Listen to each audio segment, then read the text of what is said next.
Now, welcome to your classes. Today's topic is communicative approach. आज का topic है आपका कम्युनिकेटिव अप्रोच.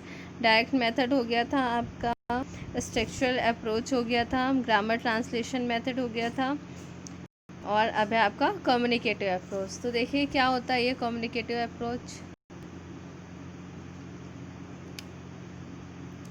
इसका हिंदी मीन है संवाद विधि. जैसे कि आप मीनिंग से ही समझ रहे हैं. कम्युनिकेटिव मतलब आपस में बातें करना, अपने भाव विचारों को एक दूसरे को आदान प्रदान करना है, कम्युनिकेशन कहलाता है.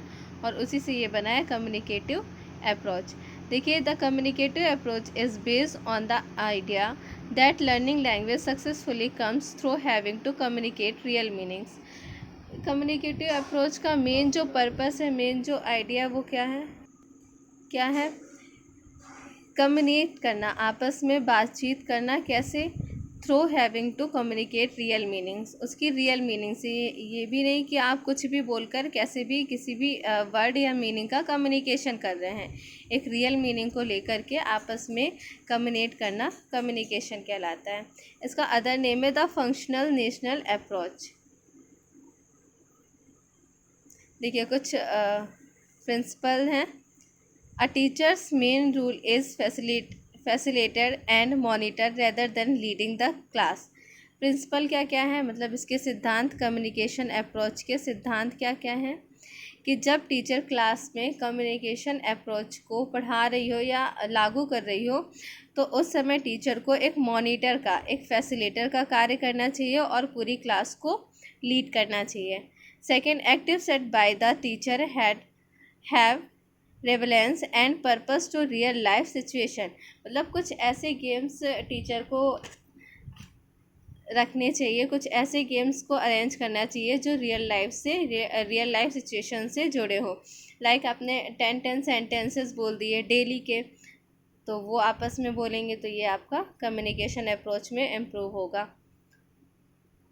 इसी में देखिए एक डेफिनेशन है. The communication approach is based on the idea that learning language successfully come through having to communication real meaning. मतलब कम्युनिकेटिव अप्रोच किस आइडिया पे बेस्ड है कि हमारी जो लैंग्वेज है वो सक्सेसफुली, मतलब पूर्ण रूप से हमें तभी प्राप्त हो सकती है, तभी उसका ज्ञान हो सकता है जब हम क्या करें, एक रियल मीनिंग से कम्युनिकेट करें.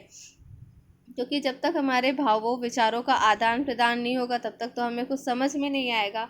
और ये भावों विचारों का आदान प्रदान ही कम्युनिकेशन कहलाता है.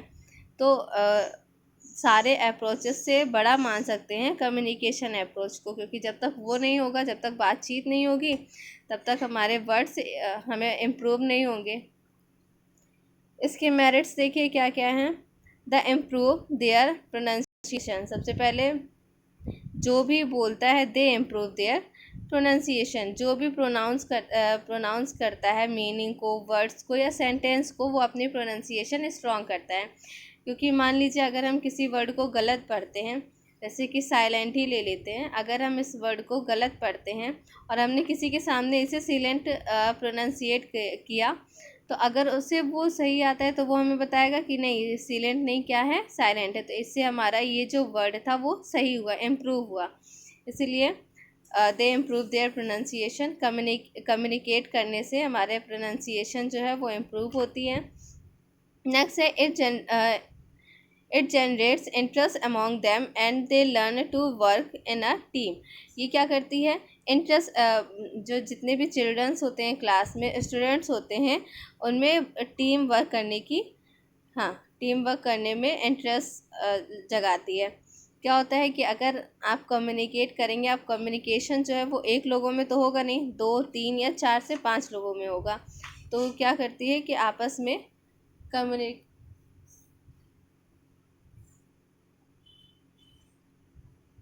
आपस में कम्युनिकेशन करते हैं. और जब बच्चे आपस में कम्युनिकेट करेंगे तो क्या होगा, उनकी जो वर्क टीम की पावर है वो स्ट्रांग होगी. और भी बहुत सारे मेरिट्स होते हैं. लाइक बच्चों की जो हेजिटेशन है वो कम होता है, इंटरेस्ट से पढ़ते हैं, और उनमें जो उनमें जो एक डर होता है, फेयर होता है कि हम ये सेंटेंस नहीं बोल पाएंगे, वो चला जाता है। क्योंकि जब देखेंगे कि जब ये बोल पा रहे तो हम क्यों नहीं बोल पाएंगे, तो वो धीरे धीरे धीरे धीरे जब थोड़े कभी 2 सेंटेंस बोले, कभी 3 बोले, कभी 10 बोले, तो ऐसे ऐसे करके वो अपनी ये जो कम्युनिकेशन की पावर है उसको स्ट्रॉन्ग करते हैं।